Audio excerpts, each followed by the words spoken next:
Bismillahirrahmanirrahim.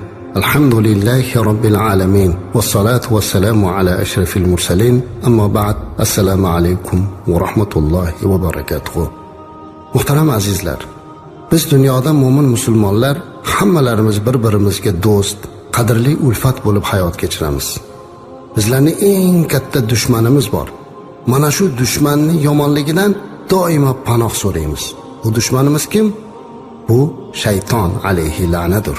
Alloh subhanahu va taolo Qur'oni Karimda shaytonni bizga aduvun mubin, u ochiq, ravshan dushmandir deb bayon qildi. U la'natlangandir. Shunday ekan biz uni dushman deb bilishimiz kerak. Lekin bir narsani doim yodimizda tutmoq kerak azizlar. Shayton bizning dushmanimiz. U badbaxt doimo bizni vasvasa qilishlikka, yo'ldan ozdirishlikka harakat qiladi. Biz uni yomonligidan qutulishga harakat qilib boramiz.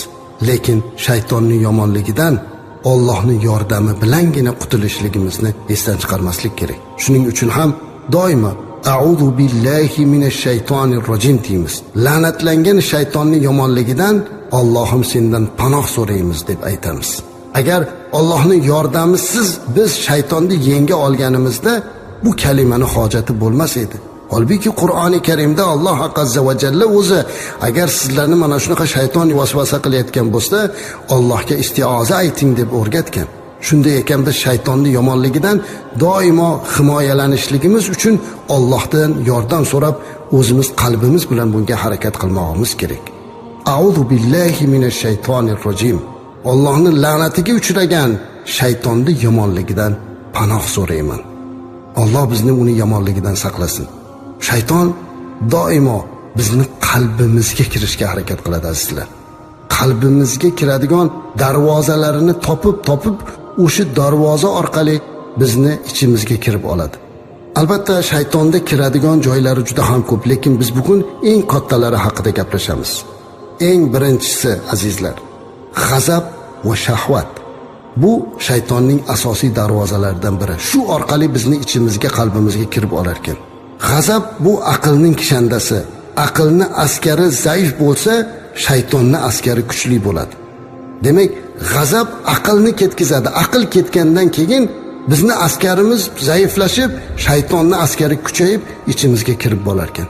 Shuning uchun eng birinchi biz g'azablanganimizda o'zimizni to'xtata olishimiz kerak.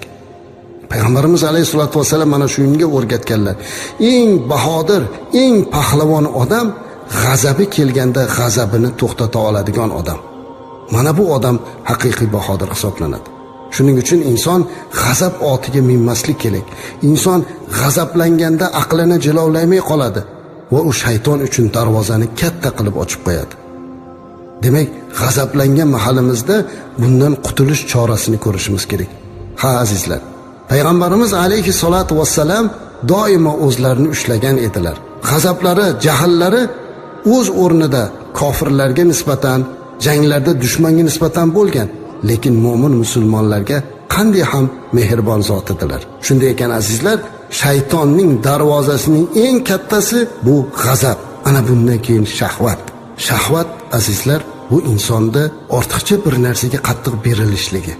Bu yandan ham saqlanish kerak. Shahvatdan ham o'zini tiya bilishligi, hamma narsani o'z me'yorida to'xtata bilishlik kerak.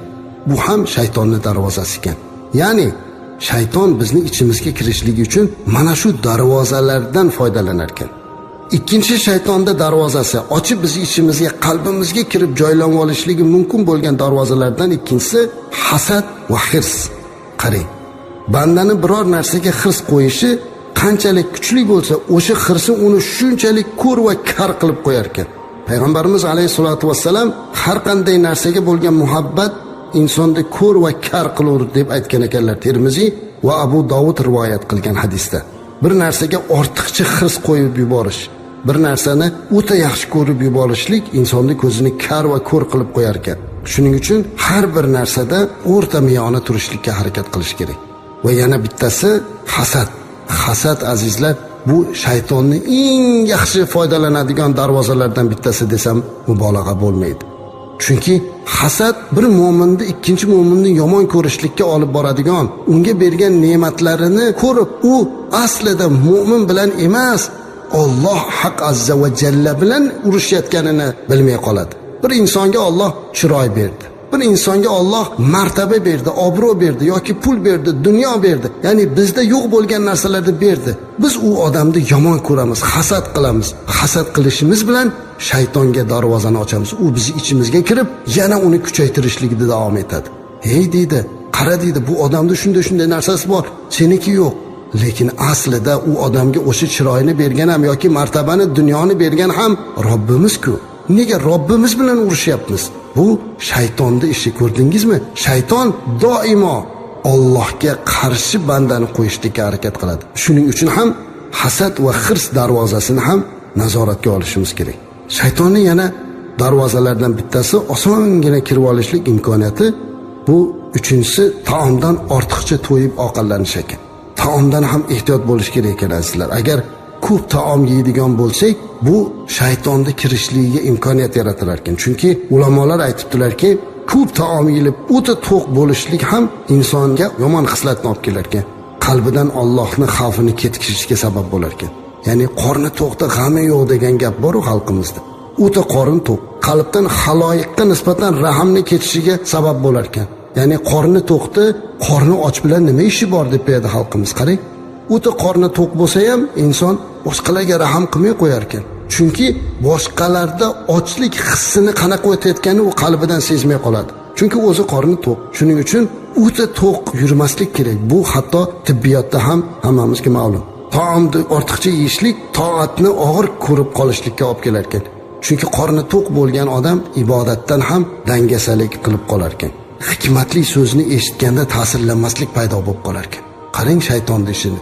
O'sha qorni to'q bo'lganda hatto hikmatli so'zlarni gapirganda ham ta'sirlanmay qolar ekan. Ba'zan marosim izdihomlarda odamlar juda qorinlarini to'yib bo'lgandan keyin ma'viza qilganda, bundoq qarasangiz ko'zlari uyquda o'tirganlarni ko'ramiz. Ha, bu odam juda ham qorinni to'ydirib olibdi-da, endi buni qulog'iga hikmat kirmayapti. Hikmat darvozasini